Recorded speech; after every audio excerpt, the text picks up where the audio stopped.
Hello, you beautiful people. I'm sure a lot of you guys have looked in the mirror and thought, wait, my hair looks like it's packing its bags and moving out. I know, I've been there too. The panic starts slowly. A receding hairline, a small patch at the crown, and then full-blown crisis. Before you know it, you're asking AI how to bring your hair back, permanently. You've done that, haven't you? The search for the lost mane has been around for ages. People tried everything, praying for a miracle from the hair gods, weird, smelly lotions that almost ended marriages, and the classic, infamous Gone with the Wind toupee. None of it ever worked. But why does it suck to be bald? I mean, it's just hair.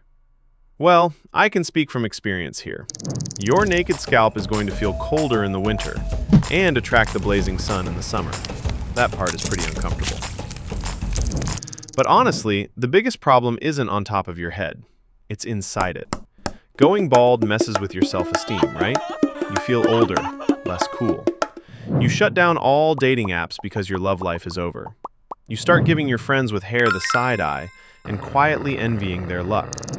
Sadly, luck has little to do with it.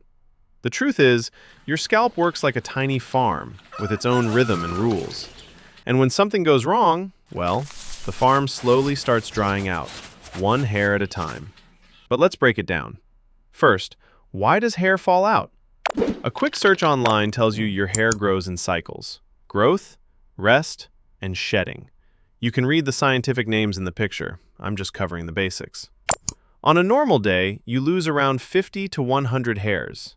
Nothing dramatic, unless you forget to clean the shower drain before your girlfriend uses it.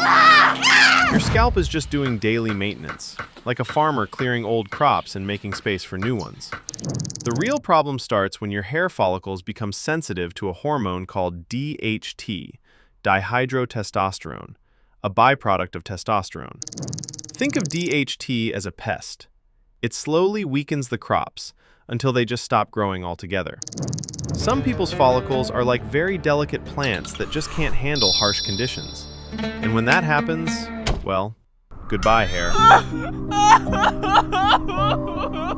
Now, we need to blame someone. And yep, the main culprit is genetics. If your dad or grandpa went bald early, here's some bad news. There's a good chance you might follow the same path. But wait, it's not just dad's side. Studies show that mom's genes also play a big role in how sensitive your follicles are to DHT. So if you start losing hair, don't just blame your old man. It's a full-blown family conspiracy. Time doesn't help either. From your 20s and 30s, follicles start getting lazier. They grow slower, and the strands get thinner. And of course, there are factors that speed up the process: chronic stress, nutritional deficiencies, hormonal issues, and even some medications. But let's not sugarcoat it. Most men will face some degree of hair loss at some point. According to the World Health Organization, it is estimated that around 50% of men suffer from baldness by the age of 50. So, the sooner you accept it, the less it stings. All right, now let's talk about some myths that just refuse to die. Does wearing a hat make your hair fall out? No. False. Does washing your hair every day make it fall out more? Nope. Also false. And cutting your hair often so it grows back stronger? Sorry, that's false too. Of course, there are ways to slow things down.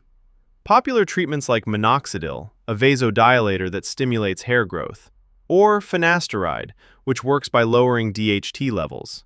And then there are the highly sought-after hair transplants, which basically means you're moving healthy crops from one part of your scalp to another and hoping for the best. If you live in Europe, you've probably seen those guys returning from Turkey, the red-dotted foreheads, smiles full of hope and dreams.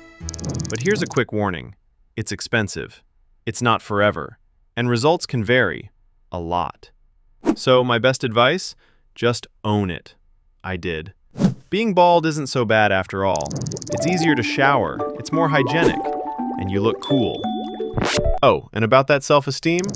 Come on, there's no Samson and Delilah here. You won't lose your strength or manhood just because you lost your hair. In fact, did you know that men with higher testosterone levels tend to go bald earlier? So yeah, That friend of yours with a forehead that looks like a landing strip? He might actually be biologically loaded with premium energy. Translation? The guy's doing just fine. You lose some, you win some. That's it for now. Drop a like, hit subscribe, you know the deal. Catch you in the next one.